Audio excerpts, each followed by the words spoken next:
Sura Al-Hajj, ang paglalakbay sa Makkah. Sa ngalan ng Allah, ang mahabagin, ang maawain. O sangkatauhan, katakutan ninyo ang inyong Panginoon, katotohanan, ang paglindol sa huling oras ay isang bagay na kasindak-sindak. Sa araw na iyon ay iyong makikita ang bawat nagpapasusong ina na naguguluhan o nalilingat sa kanyang pinasusong anak. At bawat babaeng nagdadalang tao ay ilalaglag ang kanyang dinadala sa sinapupunan.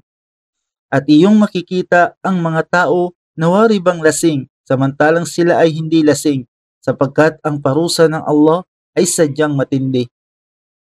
At sa sangkatauhan ay may isang taong nakikipagtalo tungkol sa Allah na wala namang sapat at tamang kaalaman at sumusunod sa bawat demonyong mapaghimagsik.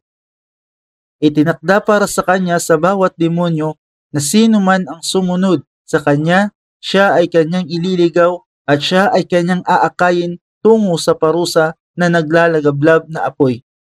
O sangkatauhan, kung kayo ay nag-aalinlangan tungkol sa araw ng pagkabuhay na muli, sa makatuwid, isaalang-alang ito. Katotohanan, kayo ay amin nilikha mula sa alabok, pagkaraan mula sa isang patak na similya, at pagkaraan mula sa isang namuong kimpal ng dugo. Pagkaraan mula sa kapirasong laman, ang iba ay nabuo at ang iba ay hindi nabuo o nakunan, upang sa gayon ay aming maipakita sa inyo at aming pinanatili sa loob ng mga sinapupunan ang sinumang aming marapatin para sa isang takdang panahon. Pagkaraan, kayo ay aming iniluwal bilang sanggol at pagkaraan, kayo ay aming pinalaki upang kayo ay umabot sa wastong gulang. At mula sa inyo ay mayroong maagang kinukuha ng kamatayan at mula rin sa inyo ay mayroong ibinalik sa kahinaan, pagiging ulyanin, upang siya ay walang matandaang anupaman pagkaraan ng kanyang dating kaalaman. At inyong nakikita ang tigang na lupa, kaya nang aming ibinaba rito ang tubig, ulan, ito ay gumalaw, nagkaroon ng buhay at nanariwa at mula rito ay tumubo ang bawat naggagandahang uri ng pananim.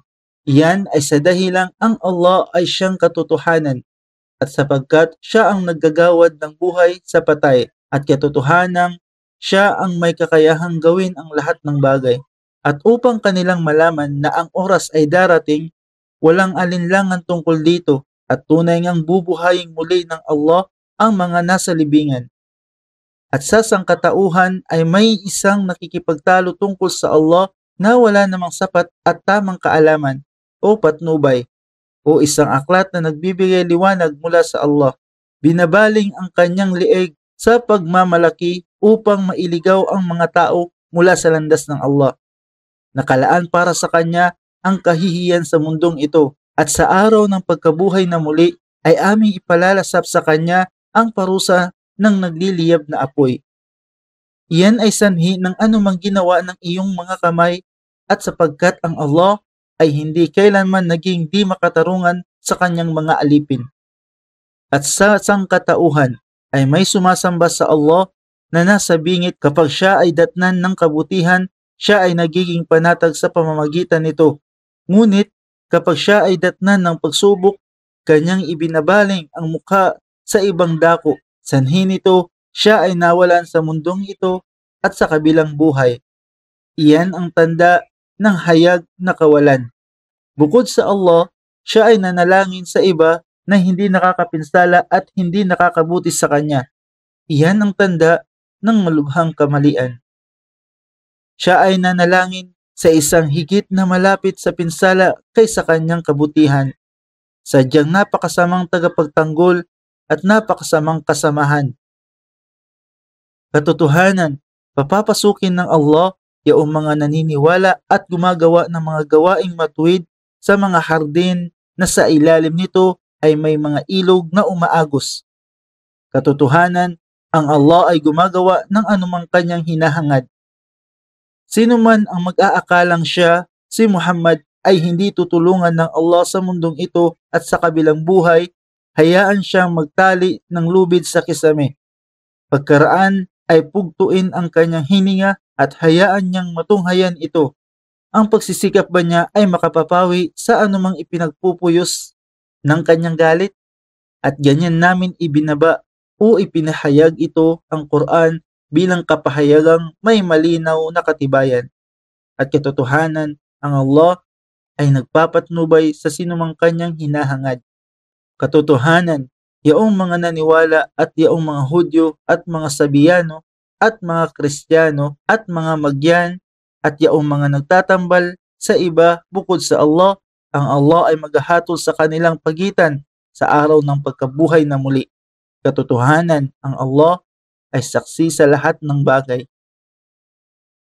Hindi mo ba nakikita o nalalaman na sa Allah nagpapatira pa ang sino mang nasa mga kalangitan at sino mang nasa kalupaan?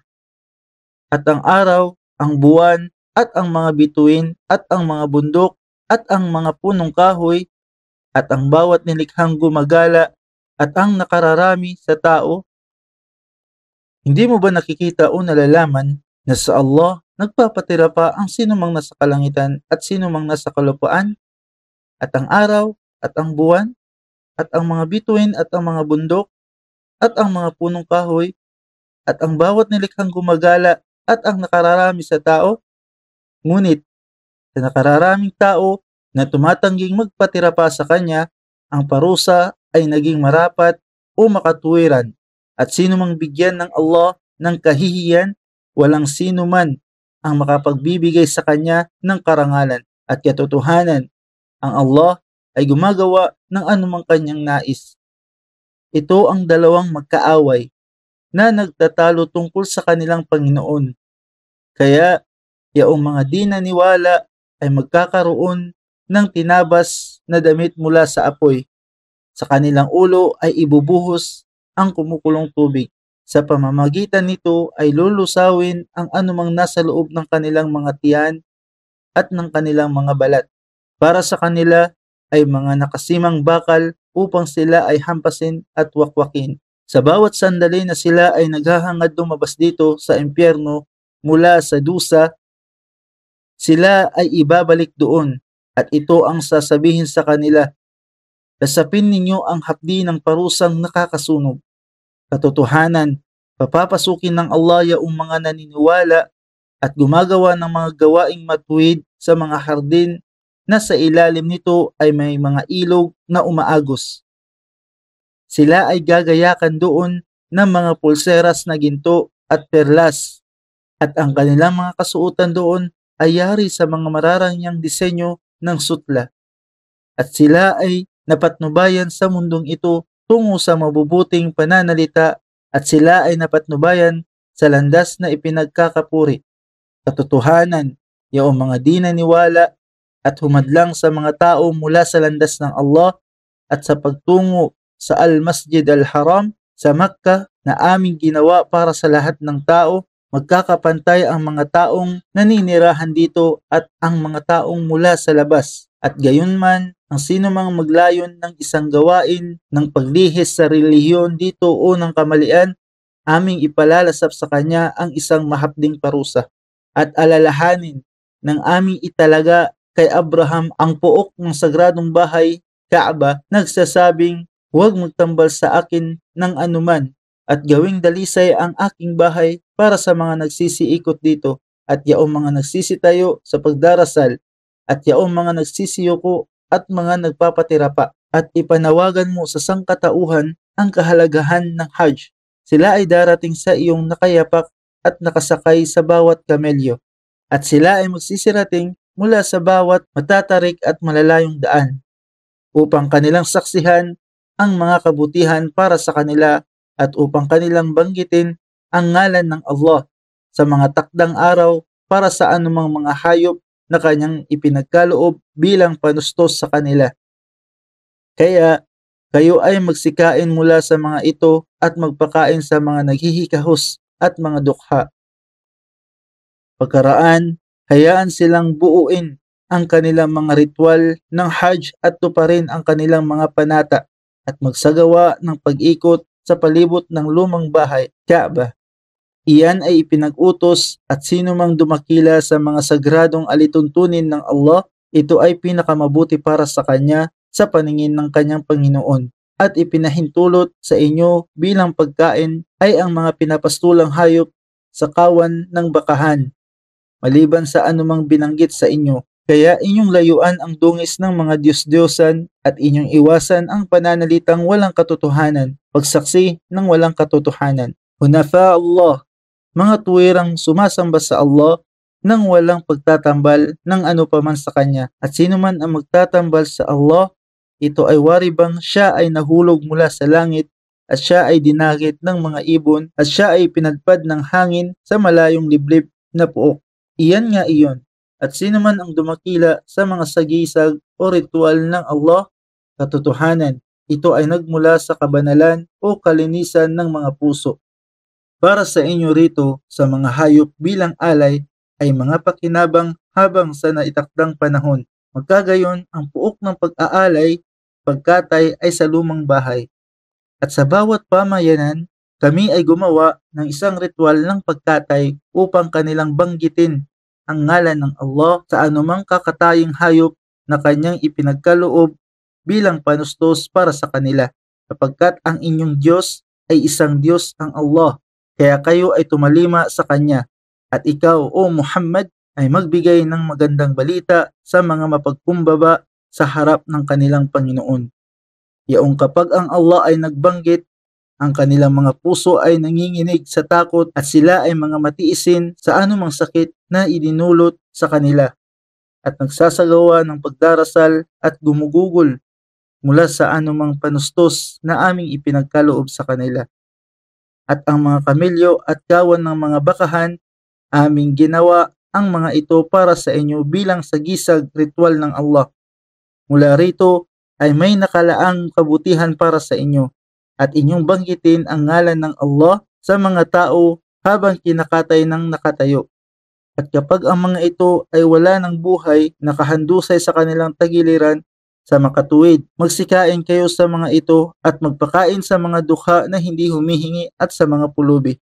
Ganyan namin itinalaga ang mga ito sa inyo upang sakali kayo ay matutong magpasalamat. Hindi ang kanilang laman, karne, ang nakararating sa Allah o ang kanilang dugo, kundi nakararating sa Kanya ay ang takwa, mapitagang takot mula sa inyo.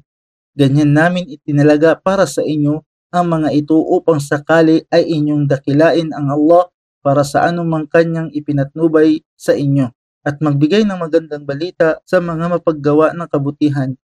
Katotohanan, ipinagtatanggol ng Allah yung mga naniniwala. Katotohanan, hindi minamahal ng Allah ang lahat ng magtataksil at walang pasasalamat. Ang kapahintulutan upang makipaglaban ay ipinagkaloob sa mga naniniwala na kinalaban sapagkat sila ay ginawa ng di makatarungan. At katotohanan, ang Allah ay may kakayahang magkaloob sa kanila ng tagumpay. Sila, yaong mga itinaboy mula sa kanilang mga tahanan ng walang katarungan nang dahil sa kanilang pagsasabing ang aming Panginoon ay ang Allah, at kung hindi lamang ng ang Allah ay sumusuri sa mga tao, ang ilan ay sa pamamagitan ng mga iba. Marahil nagkaroon na ng paninira sa mga monasteryo, mga simbahan, mga sinagogi at mga masjid na kung saan ang ngalan ng Allah ay malimit na binabanggit o pinupuri. At katotohanan, tutulungan ng Allah yaong mga tumutulong sa Kanya, sa Kanyang landas. Katotohanan, ang Allah ay malakas, ganap na makapangyarihan. At sila, yaong kapag aming binigyan ng kapangyarihan sa mga lupain, sila ay nagsasagawa ng pagdarasal, nagbibigay ng zaka, at sila ay nag-uutos ng kabutihan at nagbabawal ng kasamaan, at sa Allah ang wakas o kaganapan ng lahat ng pangyayari. At kung ikaw, O Muhammad, ay kanilang itakwil, ganyan din ang mga nauna sa kanila, ang mga mamamayan ni Noah, ang mamamayan ng Ad at tribo ng Thamud ay nagtakwil sa kanilang mga propeta, at ang mga mamamayan ni Abraham at mamamayan ni Lut, at ang mga naninirahan sa Midian at kanilang itinatakwil si Moises, kaya aking pinahaba ang kasiyahan para sa mga di naniniwala. Pagkaraan, sila ay aking hinablot at sadyang kasindak-sindak ang aking parusa. Kaya ilang bayan na ang aming winasak habang ito ay gumagawa ng mga kamalian. Kaya ito ngayon ay nahulog sa pagkaguho at ilan na ba ang mga iniwang balon at ilan na bang mga nagtatayugang palasyo.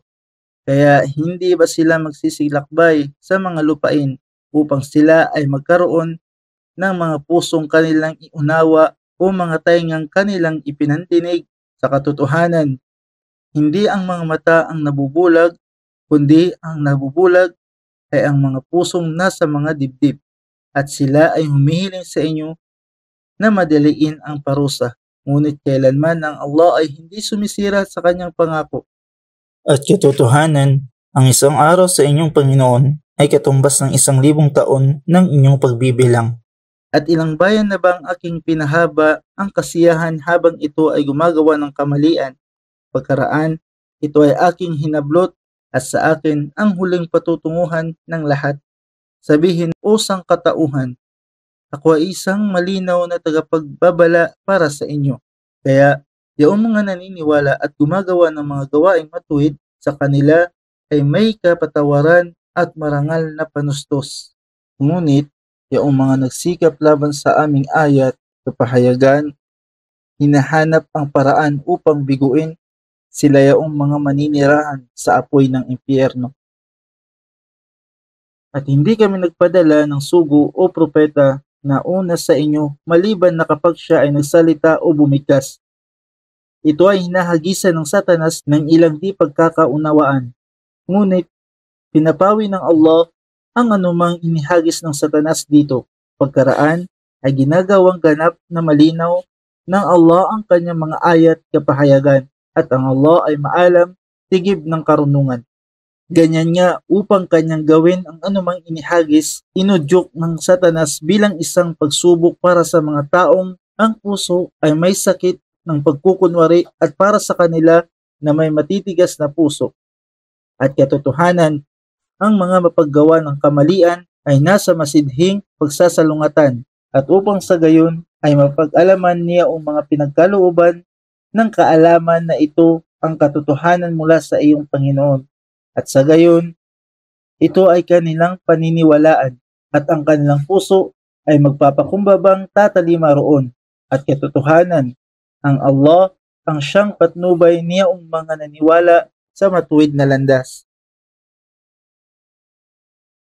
At yaong mga di naniniwala ay hindi magtitigil sa pag-aalinlangan dito sa Quran hanggang ang takdang oras ay dumating sa kanila ng biglaan o may darating sa kanila ng parusa ng hungkag na araw. Ang lahat ng paghahari sa araw na iyon ay para sa Allah. Siya ay maghahatol sa kanilang pagitan. Kaya yaong mga naniwala at gumawa ng mga gawaing matuwid ay nasa mga hardin ng kaligayahan sa paraiso. At yaong mga di naniwala at nagtakwil sa aming mga ayat, kapahayagan, sila yaong mga magtatamo ng isang kahiyahiyang parusa. At yaong mga nagsilikas para sa landas ng Allah at pagkaraan ay napaslang o namatay, katiyakan, sila ay pagkakalooban ng Allah ng mabuting panustos. At katotohanan, ang Allah ay pinakamahusay na tagapanustos.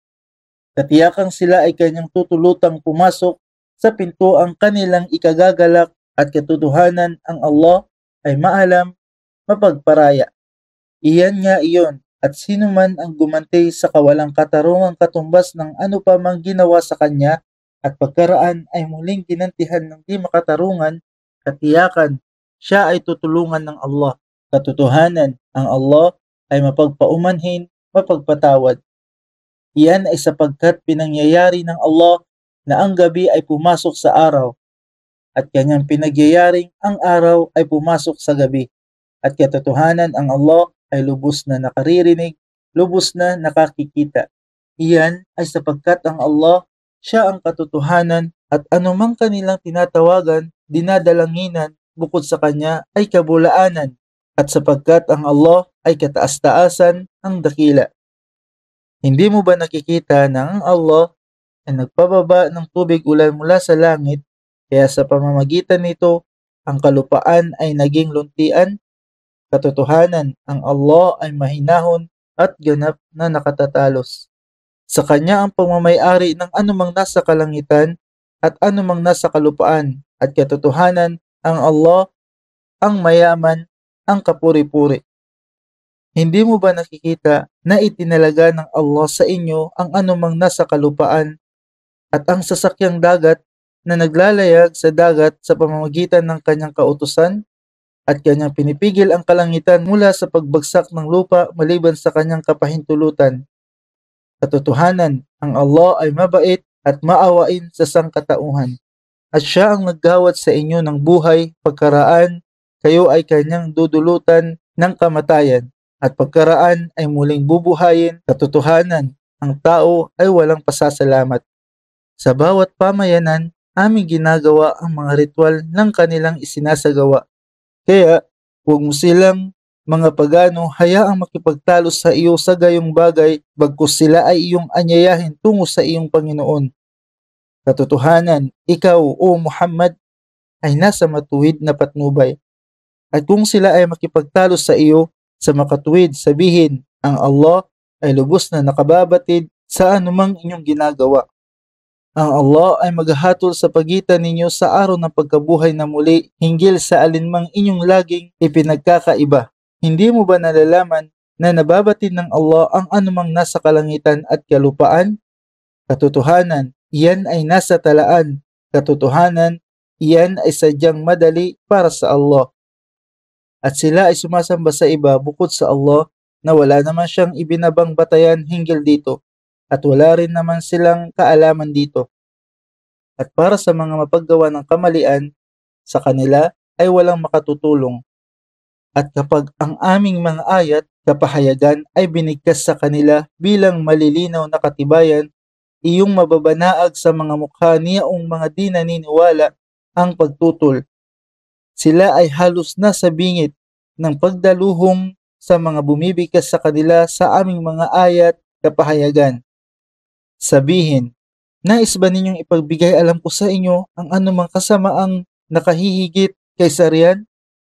Ito ay ang apoy ng impyerno na ipinangako ng Allah sa mga di naniniwala at sadyang napakasamang patutunguhan. O sangkatauhan, isang paghahalintulad o halimbawa ang inilahad para sa inyo. Kaya inyong pakinggan at inyong unawain ito. Katotohanan, yaong inyong mga tinatawagan at dinadalanginan bukod sa Allah ay hindi kailanman makalilikha ng kahit isang langaw, kahit sila ay magsama-sama rito sa gayong layunin. At kung ang langaw ay mangagaw ng isang maliit na bagay mula sa kanila, hindi nila magagawang bawiin ito mula sa kanya, sa langaw. Mahihina ang mga naghahanap Diyos-Diyosan at ang hinahanap ang langaw. Hindi nila nagawang pahalagahan ang Allah sa totoong pagpapahalagang nararapat iukol para sa Kanya. Katotohanan, ang Allah ang malakas, ganap na makapangyarihan.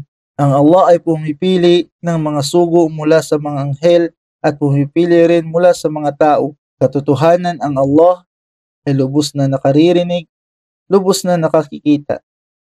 Nababatid niya ang anumang kasalukuyang nangyayari sa kanila at ang anumang mangyayari pagkaraan nila, at sa Allah ang pagbabalik ng lahat ng pangyayari. O kayong mga naniwala, kayo ay magsipagyuko at magsipatira pa at inyong sambahin ang inyong Panginoon at kayo ay magsigawa ng kabutihan upang sakali kayo ay magsipagtagumpay at kayo ay magpunyagi para sa landas ng Allah ng buong pusong pagpupunyaging nararapat sa Kanya. Kayo ay kanyang pinili at wala siyang ginawang anumang kahirapan sa inyo sa relihiyon. Ito ang relihiyon ng inyong ninuno si Abraham at siya ang Allah ang nagpangalan sa inyo bilang mga Muslim noon sa mga naunang kasulatan at dito sa Quran upang ang sugo si Muhammad ay maging isang saksi sa inyo at kayo ay maging mga saksi sa sangkatauhan.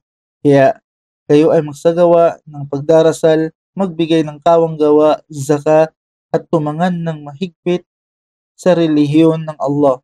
Siya ang inyong maula o tagapagtanggol, mapagpalang maula at mapagpalang tagapagtangkilik.